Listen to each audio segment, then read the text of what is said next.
Carrie Vance here in Miami with Clean Bandit. How are you? We're really well. Good, yeah. We're happy to be. We're pretty excited. Now, who is or who are Clean Bandit? Well, we're half of Clean Bandit. I'm Grace. This is Neil. And then Jack and Luke, the Terrible Brothers, are the kind of rhythm section of the band, and they're just out on the balcony over there. I thought you were going to say they were out on the beach tanning. Like, you do all the hard work and they get to relax? We're much too pale to do any tanning. Yeah, often they're off skateboarding when we can't find them. Now, where is Clean Bandit from? London, UK. So you must be enjoying this weather. So much better. Yeah, although actually yesterday it sort of rained when I was in Orlando, and it made me, I felt less homesick. Now, did you go to visit Disney World, or you just went to Orlando to perform?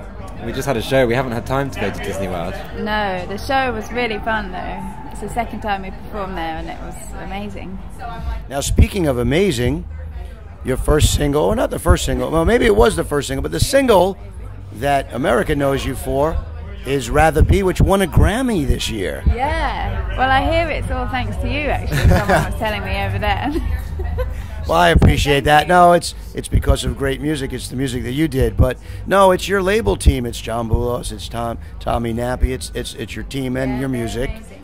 But what was it like first when you heard you were nominated? You were nominated in the Best Dance Recording. Yeah. And what was it like? Where were you when you got nominated?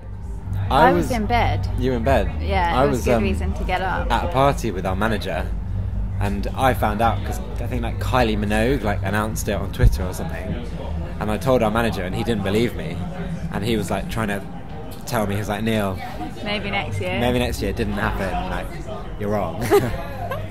Now, do you remember what you did to celebrate the nomination? We didn't really have a celebration. We were working really hard on our next single at that time, and so we saved the celebration for the actual night, the Grammys. And what did you do when you won the award? Well, we had quite a big night that night, didn't we? Yeah, big night. We DJ'd at an after party, and then we went to Disclosure, and Sam Smith had like a big party in Bel Air. Up in the hills, yeah. Now, did you think when it began that you would be where you are today? No, not really. We didn't know what to expect.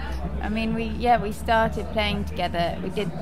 Started as a live band, and we were doing concerts and gigs for a few years before we recorded anything. And we were just at school together about 7 years ago when we started. And how did everybody meet in the group? We met. We met when we were quite young. In London. Through like playing classical music. So I guess we were like 10 years old or something. Yeah, I played cello, he plays violin. And then Luke and Jack are brothers, and then we met them at school. Now, your new single here is called Real Love. Yes. What can you tell us about that song? It's about love. About real love. It's about real love. It's it's like a big house track. Features Jess Glynn, who's also on Rather Be. It's quite different to Rather Be. It's more, it's like kind of harder. It's not as like idiosyncratic, I guess.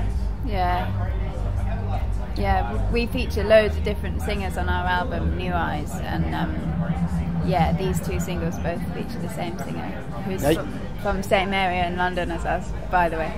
Now, you have a different single that you're promoting in the UK. We've got a song called Stronger, which there's a couple of versions of it. The version that's the single is with Alex Newell, and we love that song. We just made a video for it as well. Yeah. Now, what else can the album? What can we expect on the album? What can your fans? Is it very diverse? Do you have a similar sound that you stay with?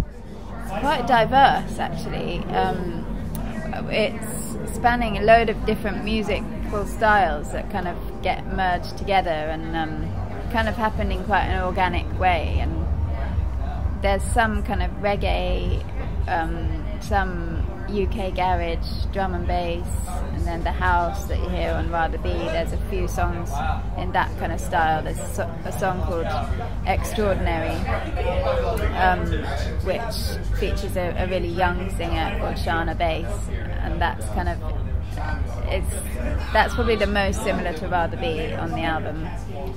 But yeah, loads of different styles of music and a lot of different singers who all bring their own personalities. But then there's the strings running throughout the whole thing, and Jack's kind of production style is recognisable even in the different styles, I think. Now, growing up, was there anybody that inspired you that you loved that got you to get into this?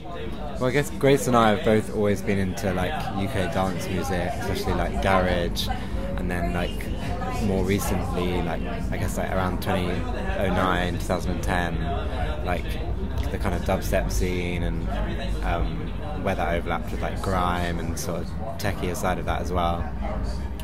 Now, if we were driving in a car somewhere and you popped in your iPhone or your iPad and put some music on, what would I like your smile. What would your fans be surprised to hear you listening to? What would they be surprised? I don't know. What do they expect of us? I think there's a lot of things they'd be surprised by. Obviously, like Jack listens to or has listened to a lot of jazz and Radiohead, which is maybe not probably what a lot of our fans themselves listen to. Yeah, that's how he got into making electronic music, when Radiohead kind of made that transition, because he was playing in rock bands before, and then it kind of became cool for him when they started making electronic music, and that's how he moved into it. He was never like really into dance music as a teenager. So yeah. Miley Cyrus, maybe they'd be surprised. I listen to her. Although you talk about it quite a lot in interviews, so they probably won't be that surprised. Now, with all the traveling that you're doing now, you're probably doing a ton of touring. Is there a favorite city, a favorite country that you've performed in?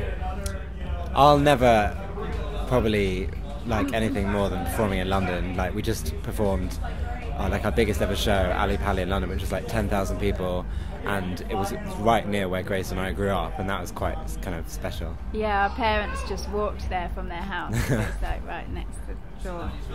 Now, if we were back home in England and we wanted to go out for a good meal, or your fans wanted to go out for a good meal, where'd be a great restaurant to go?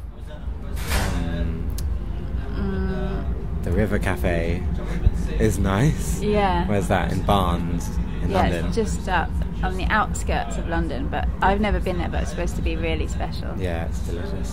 Well, I'm sure you would get an instant reservation now. So you just have to show the Grammy, right? Yeah. You said not many people have this. And with all the traveling that you do, is there one must-have travel item that you have at all times?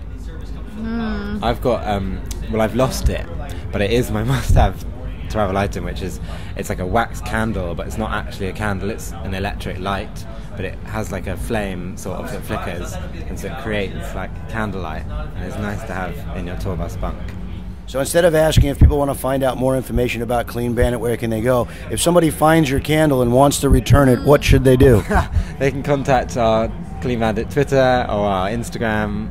Yeah, it's all at Clean Bandit. It's all at Clean Bandit, and it would be really lovely if they did. Well, we thank you for your time today. We wish you continued success, and we hope to see many more Grammys from you. Yeah, thank you so much. Thank you for your time.